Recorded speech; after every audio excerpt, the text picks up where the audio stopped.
ലോകം തിരിച്ചറിയുന്നു ഇസ്ലാം പേടിക്കേണ്ടതല്ല.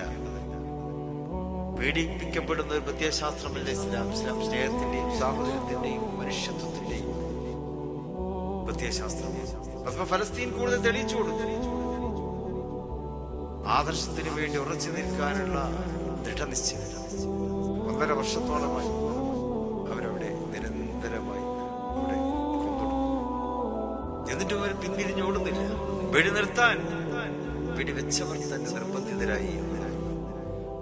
ഗസയിലെ ജനങ്ങളുടെ ആത്മവിശ്വാസം വർദ്ധിക്കുന്നു. ഈ അതിജീവനത്തിന്റെ ഒരു മൂടുപടത്തിനുള്ളിൽ മനോധൈര്യമുള്ള മനുഷ്യരാണ് ഇവിടെയുള്ളത്. അവരിലൂടെ ഇനിയും ഇൻഷാ അല്ലാഹ് ഗസ പുനർജനിക്കും. ഗസയെ ഇസ്ലാം ലോകത്ത് പുനർജനിച്ചുകൊണ്ടേയിരിക്കും.